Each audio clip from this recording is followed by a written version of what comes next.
Hey, as promised, I've got some background noise, but that's okay. As promised, this is the last video in our Beachbody 101 series, and this is about grocery list and meal prep. So here's what we're going to do. We are going to look at, let me flip this around. If you remember in the last one, we had our completed planner. And what I do, this is after I've got it done. I get my grocery list out. There's all kinds of templates online, or you could just use a blank piece of paper. I start with, I make sure I have all my recipes available to me. And I just start with Sunday breakfast. And I'm like, okay, 2 eggs. All right, I need some eggs. So I will put that over here on my list. Turkey bacon. And the great thing about this is once you've done it for a while, your pantry items start to get stocked up and you don't have to buy every single item every week. Toast, so I know I need some bread, probably some Ezekiel bread. That is really good for you. Asparagus. And avocado. So there's one. So I go through, now that's something that I didn't need a recipe for. And then Shakeology, I don't need a recipe for. Instant pot beef stew. So I have it actually pulled up here, right there. I have it pulled up, and I will just go down and I will look at the ingredients and I will write out what I need. So I've got cubed beef. So I'm going to need like some roast for beef. And then beef broth. So that's going to be like in canned goods-ish area. But I'll just keep going through here and getting all of my lists together. As I read my recipes, that's when I start thinking about what can I do on Sunday to prep. If I look at this and I see that I need chopped carrots, or that I need chopped veggies, or I'm going to need shredded chicken breast. Now, what I like to do is get as much done on Sunday as possible. I know there's going to be some things I have to complete during the week, but the thing I do know is that I will have my breakfast ready for the week, and I will have my lunches ready and my snacks. And then, like I said, I prep as much as possible for the dinners. For example, the steel cut oats that I'm going to make all week, I make all of that on Sunday. 1 4-serving from Quaker Oats is equal to 5 yellow containers. It's perfect. I do that. I portion it out. Now, before you actually do this, you're going to want to make sure that you have containers that you can use. They don't have to be fancy. They don't all have to even be the same, but you have to have enough containers so that you have that available to you. And I prefer glass ones, but I have plastic ones too. And I use baggies. It's just whatever works for you. Let's see what else. I'm making notes as I'm prepping. I wrote the groceries out. So I go grocery shopping on Saturday morning.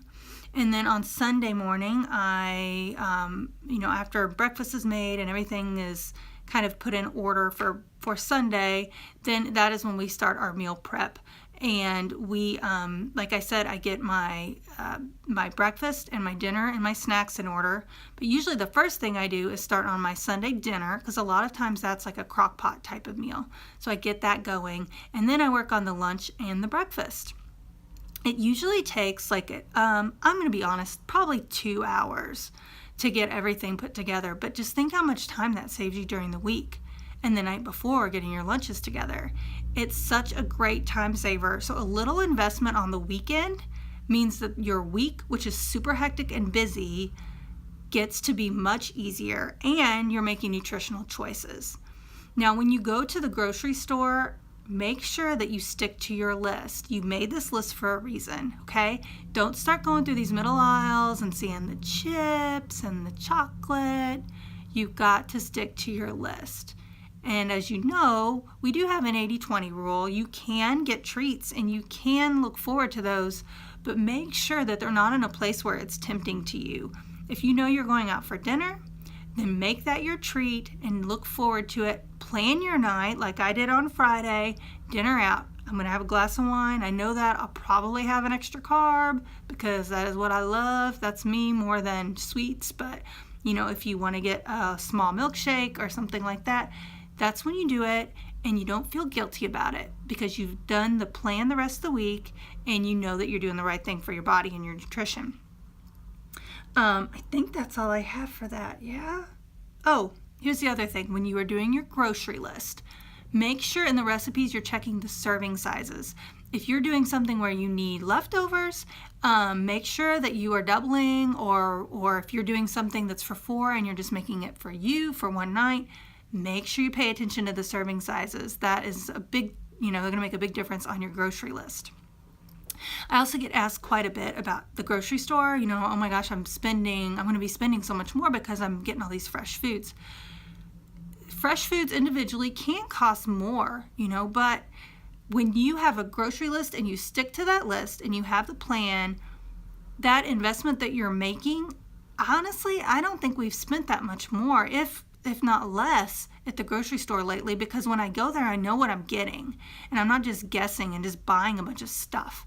And I feel like that I'm actually within my budget of what I've normally done with my grocery shopping. It's just different ingredients, and I feel so much better about it, about what I'm feeding my family.